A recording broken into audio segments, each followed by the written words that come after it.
मन की शक्ति कहानी को लाइक करें, शेयर करें और हमारे चैनल कथा कहानी को सब्सक्राइब करके बेल आइकन का बटन दबा दें। कौशल देश में समर पुंगव नामक एक युवक रहा करता था। उसने शारीरिक बल को बढ़ाने वाले मल्लयुद्ध, मुष्टियुद्ध आदि में असाधारण कुशलता प्राप्त कर ली थी। कौशल देश में ही नहीं बल्कि चारों तरफ के देशों में भी वह इस बात के लिए प्रसिद्ध हुआ कि शारीरिक शक्ति में उसकी बराबरी कर सकने वाला कोई नहीं है। अपने हाथों से हारने वाले मल्ल योद्धाओं के बारे में सोचने पर कभी कभी समर पुंगव के मन में आश्चर्य पैदा होता था।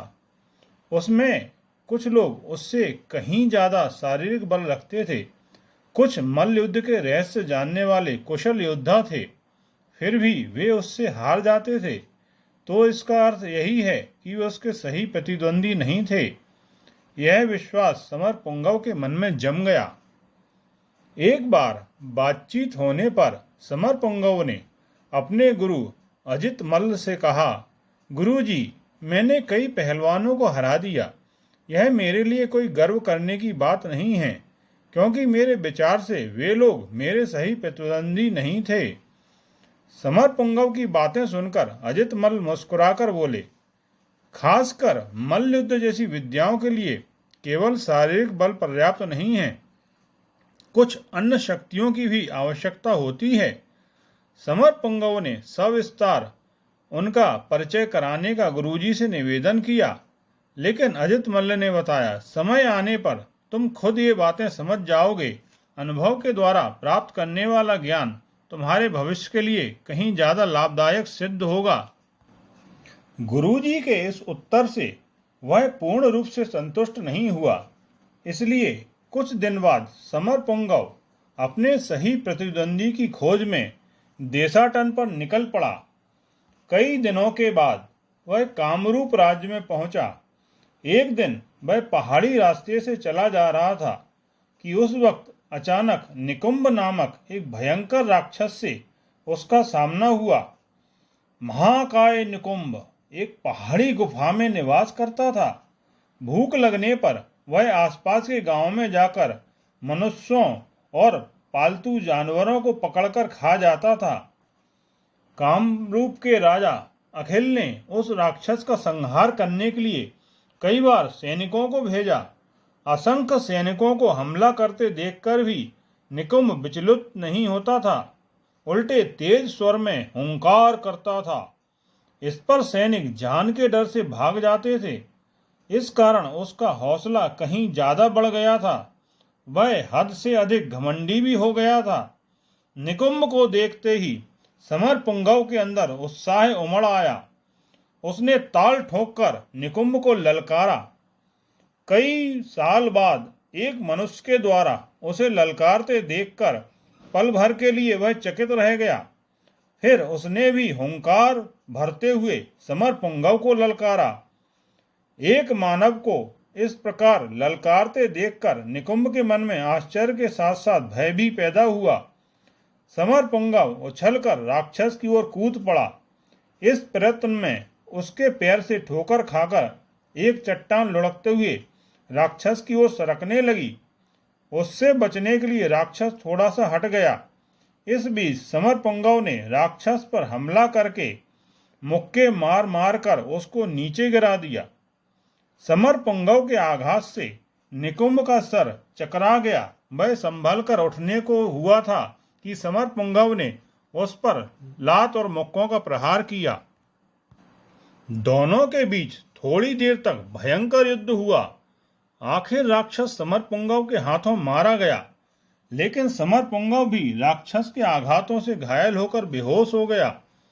दूर से इस दृश्य को राजा के गुप्तचरों ने देखा और दौड़ते हुए राजा को इसकी सूचना दी।